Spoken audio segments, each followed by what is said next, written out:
विश्वानि देव सवितर दुरितानि परासुव यद्भद्रं तन्नः आसुव हिरण्यगर्भः समावर्तताग्रे भूतस्य जातः पतिरेकः आसीत् सदा धारपथविद्यामुते मां कस्मै देव यः विखा विधेभ्यः।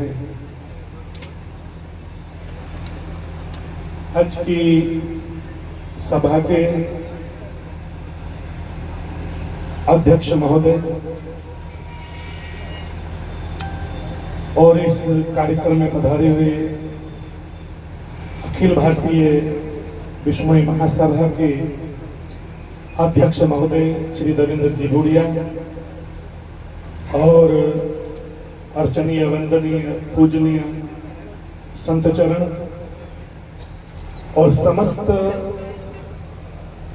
धर्मों के अनुयायी, समस्त जाति धर्मों के प्रतिनिधि, सभी मानवता के पुजारी। मैं मेरी बात एक दोहे से शुरू करूंगा।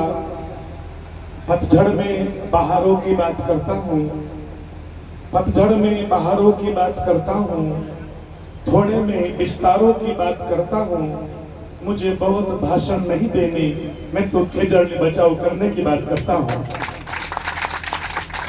कोई चलता पद चिन्हों पर, कोई पद चिन्ह बनाता है। कोई चलता पद चिन्हों पर, कोई पद चिन्ह बनाता है वही सूरमाइस्टिक में जो अपनी राह बनाता है। हम सबको अपनी राह बनानी होगी। मैं पहली बार भाई श्री मोखराम जी यहाँ पर उपस्थित हूँ। पहले भी आपने कई बार कहा है, तो लेकिन मुझे पहली बार इस कार्यक्रम में, किसी आंदोलन में, किसी जनसभा में आने का पहली बार अवसर मिला है। और मैं आपको ये विश्वास दिलाने की बात नहीं करता। आप जहां भी, जैसे भी मेरी संस्था का जहां भी उपयोग चाहेंगे, वो उपयोग में तन मन धन से इस आंदोलन को दूंगा। आप चाहें, आप जयपुर चलना चाहें। हमने राजस्थान में हमारी गौ माता के लिए बड़ा मुश्किल हो रहा था, पूरा पैसा नहीं मिल रहा था। पूज्यपाद पथमेड़ा स्वामी दशरणानंद जी महाराज, पूज्यपाद गुरु जी, हम एक दिन ही विधानसभा के सामने बैठे थे। हमें शायद 1 घंटा भी नहीं बीता होगा। और उस समय के मुख्यमंत्री गहलोत जी 2 घंटे के बाद उस हम संतों की सभा में हाथ जोड़कर आए थे। बोले महाराज जी, जो भी आप चाहते हो आप आदेश दीजिए, आप प्रणाम दीजिए। 2 घंटे में ही महाराज मुख्यमंत्री विधानसभा छोड़कर आ गए थे। अभी 8 दिन पहले हरियाणा में गौ माता के लिए 4 रुपए मिलते थे। हमने कहा बहुत पैसा कम है। हमने वहां के माननीय मुख्यमंत्री जी को सूचित किया, हम लोग मिलने आ रहे हैं और कई संत हैं, कई समाज के लोग हैं। हम लोग 2 घंटे बैठे थे वहां और 2 घंटे के बाद माननीय मुख्यमंत्री जी ने समय दे दिया और आकर वो मिले। और उन्होंने प्रार्थना पर 20 रुपए गौ मां के लिए प्रतिदिन के लिए किए। हम अगर हमारी मांग जायज है, हम जहां तक बने, चूंकि मैं तो, मेरे गुरुदेव ने मुझे कहा है, जहां तक बने कीजिए जीव रक्षा, न काटो कभी हरा कोई वृक्षा। आज वही संकल्प बूचो जी को याद कीजिएगा। बूचो जी से कहा था, बूचो जी एचरा जाति के थे। उनसे कहा गया था कि आप वृक्षों के लिए क्या कर सकते हैं। बोले आप मुझसे क्या अपेक्षा रखते हैं। बोले यदि आप अपने जिंदा जी अपने संकल्प लेते हैं, आप अपने प्राण दे देते हैं, तो हम वृक्ष नहीं काटेंगे। धन्य है बूचो जी एचरा, सबके सामने सरेआम अपना सर कलम करा दिया था और वृक्षों की रक्षा की थी। आज हम 36 बिरादरी के लोग, आज हम पूरे सनातन धर्म के लोग, आज हर धर्म के लोग आपके साथ हैं, इस संघर्ष समिति के साथ हैं। जहां भी आप हम लोगों को आदेश देंगे, मैं साधु होने के नाते आपसे ही एक प्रार्थना करूंगा कि कभी बीकानेर नहीं, अब सीधे आप जयपुर चलिएगा और जयपुर सीधे जाकर वहां विधानसभा के पास बैठ जाइएगा। तब तक बैठे रहिएगा जब तक हमारी मांग पूरी नहीं होती। हम बार बार कभी बीकानेर जाएंगे, फिर कभी जयपुर जाएंगे, फिर छत्तीसगढ़ आएंगे। एक बार ही पूरे देश के, केवल राजस्थान से नहीं, पूरे देश के जो पर्यावरण प्रेमी हैं, वृक्षों के प्रेमी हैं, मेरे भाई बहनों, ये खेजड़ी कल्प वृक्ष है। इस वृक्ष के लिए कहीं यज्ञ होता है तो केवल और केवल समी वृक्ष की लकड़ियां मंगाई जाती हैं। किसी का शनि दोष होता है तो समी की लकड़ी मंगाई जाती है।